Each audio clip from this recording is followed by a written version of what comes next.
All right, today we're cracking open a bit of a time capsule, Warren Buffett's shareholder letter from 2007. Now think about that timing.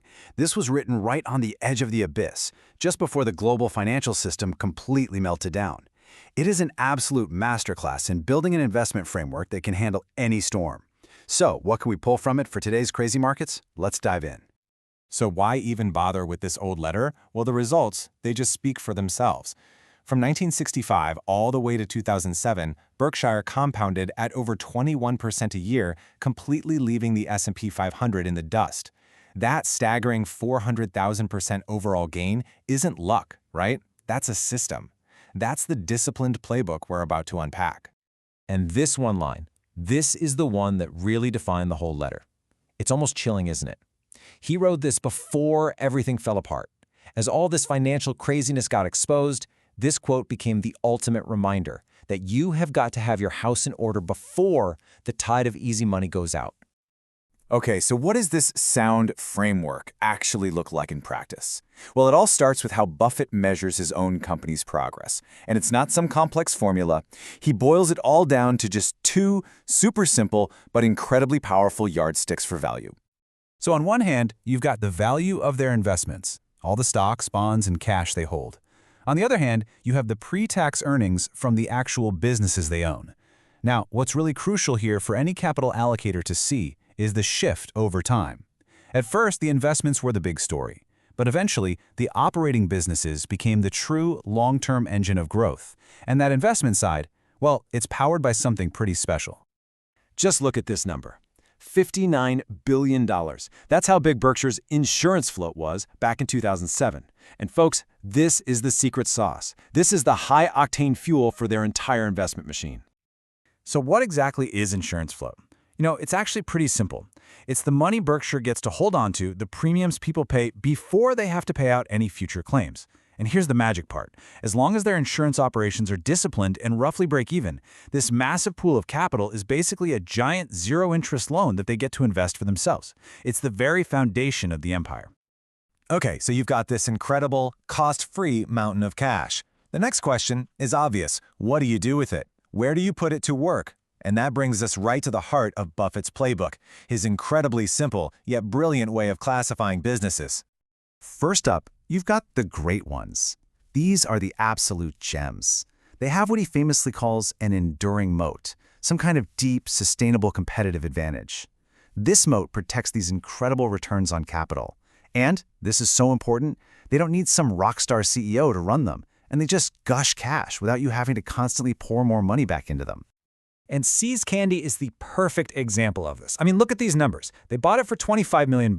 Over the next 35 years, they only had to put in another $32 million in capital. And in return, it spat out $1.35 times billion in pre-tax earnings that went straight to Berkshire.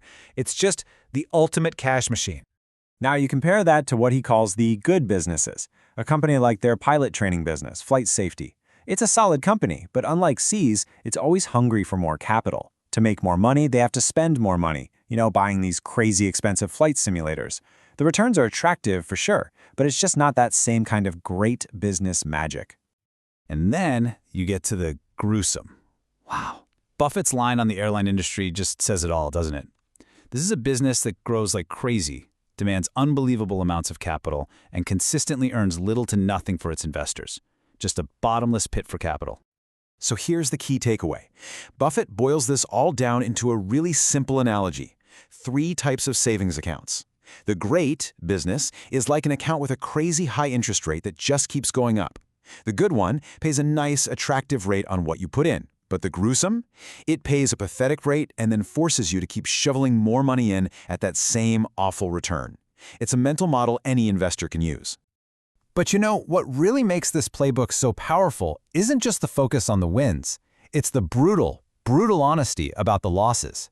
Buffett is just remarkably candid about his unforced errors, and that's where some of the absolute best lessons are found. He calls Dexter Shoe his worst deal ever. He bought it for $433 million, thinking it had this durable moat that, well, turned out to be disappearing right before his eyes.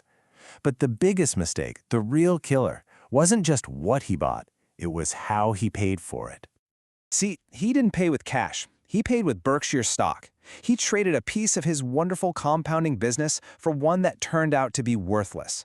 And because of that, the true cost wasn't the initial price tag. That one mistake ultimately cost shareholders a mind-blowing $3.5 billion. That is a truly painful lesson in capital allocation.